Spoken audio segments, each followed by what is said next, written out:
What's up? What's up? What's up, y'all? Yes, it's your girl, Tanya Marie, coming to you live again, y'all, with another one. All right, y'all. So, have y'all heard it's another shutdown? Yes, y'all. So, we're talking about TSAs going again without pay. We're talking about flights getting delayed, right? Okay. And the Department of Homeland Security shutdown and chaos, right? So, y'all, so imagine waking up, putting on your uniform, kissing your kids goodbye, and knowing you won't get paid. Baby, that's a gut wrenching feeling, right? As the Department of Homeland Security, DHS, runs out of funding, thousands of federal employees are now working without a paycheck, right? And for millions of Americans trying to travel, the ripple effects are already beginning, y'all, okay? Now, this isn't just about politics in Washington. This is about rent, okay? Groceries, childcare, and your flight home, right? Can you imagine all the delays and you can't even get home to get to your good job? Okay, now inside DHS, okay, sits the Transportation Security Administration, better known as TSA. So, according to DHS Shutdown Contingency Plan, more than 95% of TSA's 64,000 plus employees are considered essential, right? Now, that means they are required to report to work, even though funding has lapsed. Man, if I'm essential, then my pay needs to be essential, okay? Now, roughly 2,900 employees have been furloughed. But here's the part that hits the hardest. The majority of TSA officers are now working without pay. That's hard, y'all, because most people are paycheck to paycheck, right? Now, acting TSA McNeil warned Congress that many officers live paycheck to paycheck. And during a shutdown, she said paying for rent, bills, groceries, gas, childcare, it's going to become very challenging, right? Because if you're already paycheck to paycheck, then you're going to say, I'm not going to get a paycheck. How am I going to figure out childcare to come to work? How am I going to put gas in the car to commute? How am I going to keep a roof over my head to even stay in this area, right, to work this job? Right? And when that pressure builds, something else happens. People start calling out. Because if I don't have child care, guess what? And I can't afford child care, I got to stay home, right? Okay? If I don't have money to put gas in my tank, I can't come in. I got to start calling out. Okay? Not because they don't care. Because those TSA agents, they care about those jobs. You got to be a very responsible and reliable person to work at TSA, right? Because they simply can't afford to come. They can't afford to put the gas in the car, right? Okay, now what does this mean for travelers? All right, y'all, let's rewind. I hope y'all remember 2025, right? Now, this was during the record 43-day government shutdown last fall. TSA call out surge. Security lines stretched for hours. Travelers missed flights and airports slowed to a crawl. Y'all remember that? They were canceling flights left and right, y'all. They were going in different airports, showing how the lines were super long. They didn't have enough TSA agents. It was a mess, right? And this time, though, now air traffic controllers are still being paid. Thank God for that. Because they fall under the Federal Aviation Administration in the Department of Transition, right? Not DHS. But TSA is the front line, right? TSA is the front line. That's the one that's checking your IDs. That's the one that's getting the lines moving, right? The front line. And when fewer officers show up, your wait times are going to grow, right? It's going to take you longer to get through security, okay?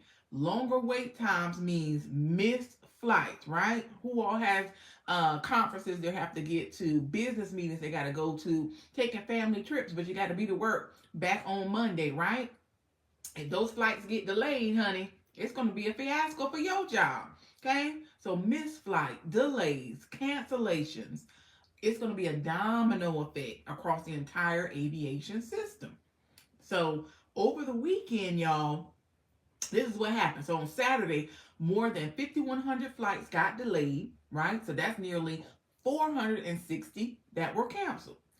On Sunday, over 6,500 flights got delayed. Y'all see how them numbers start to tick up? nearly 330 canceled, and Friday before, 5,500 delayed, over 120 canceled. Right? Now, let's be clear. Not all delays are tied directly to TSA staffing. You're going to have weather, of course, and maintenance issues will always play a role. But when call outs increase, the pressure compounds faster, right? So you already got weather issues. You already got maintenance problems with the planes. And then you got TSA calling out, stretching the lines longer. People can't catch their flights. It's going to be mayhem. So one checkpoint slowdown can ripple across the whole country, right? You start to see that domino effect. Y'all, we saw that on the last shutdown, right? Okay. Now, so this doesn't just hurt passengers. No. So a coalition of major travel groups, okay, your U.S. Travelers, Airlines for America, and the American Hotel Association all warn that shutdowns create lasting damage. Okay, so during the last major shutdown, the economic hit reached $6 billion. $1 billion, y'all. More than 6 million travelers were disrupted. That's huge. They say funding uncertainty hurts airlines, right? You know, the lines are starting to get longer. So people question, should I even book the flight, right? So sales are going down for the airlines. Hotels, once again, I'm not going to take that trip because I don't want to have my trip canceled or delayed. So I don't want to put the risk of booking a hotel. Small businesses, I'm not coming to the area and get my last minute shopping. Okay, y'all know we be going on these cruises down in Miami. You know, you got to run out to the CVS and pick up your sunscreen. Got to get a little towel. Got to get your little wine or whatnot, have you. I can't do none of that, right? Because I'm scared to take the flight and book the hotel. Okay, and recruitment. With these back-to-back shutdowns, do you really want to work for the TSA? Now, those jobs were once very reliable, okay, jobs to get into, right? But honey, every time you turn around every couple of months, they're not getting paid. That's not too reliable to me, right? Retention, they're not gonna stay. These back-to-back shutdowns, I might as well find me a different career, another position, because I need constant, reliable money. I am an employee that's gonna come to work, but my reward is my paycheck, and I can't be rewarded properly. I can't show no loyalty, right? I can't show no loyalty. Okay? You got to get up out of there.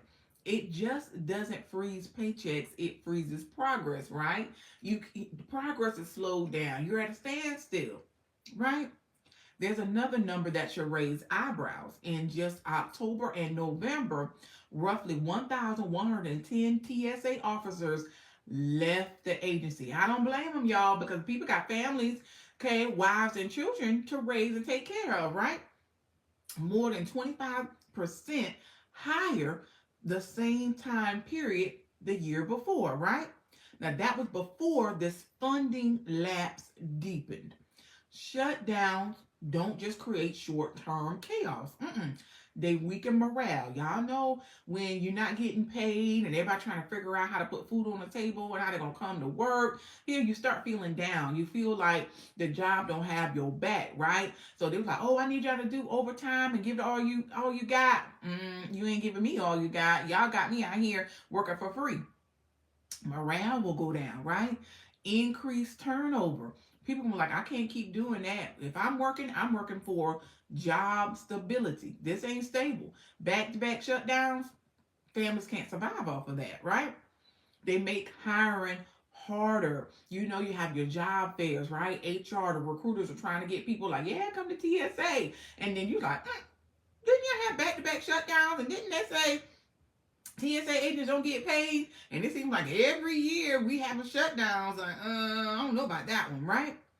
Slow technology upgrades, right? Now you don't have the revenue to upgrade the technology in the system because you're at a standstill, right? And they suspend non-essential services. It's crazy, right? Okay, and eventually that strain will show up at the gate. Okay, it's going to be stress, mayhem, and chaos, long lines, flight delays, and cancellations, right? Now, picture this. A TSA officer stands at a checkpoint, scanning bags, checking IDs, managing the crowds, right? They're doing their job. but behind their badge, they're calculating. How long can I cover rent for, right? How much do I have left in my savings account to where I can make sure that this rent is going to get paid? Can I afford childcare this week? I'm going to have to ask my sister, my brother, a cousin to see if they can come over to the house or take my kids over to their house for childcare because I can't put them in the daycare anymore. Do I have enough gas to keep commuting? Baby, that's big. They want me to come in here and do my job and to keep the people safe on these airlines, but do I even have enough gas to even make it to the building? The longer absences grow, right? Yeah, yeah. People gonna start calling out because they probably said I was a soldier for the last one, but I can't do it again. I'm tired. Mm-mm. The more absences grow, the bigger security lines stretch, right? You don't have enough people to keep them lines moving, scanning, okay, doing your bags, looking right? And the longer lines stretch, the more flights get missed, right? You already cutting it close. Let's be honest, everybody's not going to be there in that 2 hour, 3 hour window, okay, for especially for some of these flights. So you're going to be cutting it close. It's a chain reaction, okay, from Capitol Hill to the airport terminal, right? So TSA officers are working without pay right now, okay? Right now, thousands are being furloughed right now. Flight delays are rising right now, and the travel industry is bracing for this impact, y'all. Here we go again, right? Deja vu. Air traffic controllers are still on payroll. We thank goodness for that, right? But if TSA stacking cracks under financial strain, Americans will feel it first at the security checkpoints, right? And in their wallets next. Because when funding stops, I'll tell you what happens, right? Paychecks stop, morale drops, absences rise, flights stall, and the economy will absorb the shock, right? It's going to be a domino effect all across the industry. So this isn't just about a government shutdown. It's a test of how long essential workers can carry the system without being paid and how long travelers can wait in line. Oh man, I never thought we'd be back here again with another government shutdown, right? Baby, I am tired. And I know the TSA workers, I feel so bad for them and their families, right? It's mentally draining, right? It's a lot, right? So y'all drop down below in these comments below and let me know, okay? If you were a TSA worker, would you continue to work without pay, or would you say, nah, I'm calling out? Drop down in those comments below. Let me know. If you were a TSA worker, are you coming to work without pay, or are you calling out? All right, y'all, but I'm so sad we are back here again with another government shutdown, but I wanted to bring this story out to the forefront. All right, y'all. But again, my name is Tanya Marie here with Bold Month of Life, where we want you to be unique, be different, but most importantly, just be you. Thank y'all so much for always coming on in the room and blessing your girl with your presence. Is greatly appreciated. Until next time, y'all. Ta ta for now.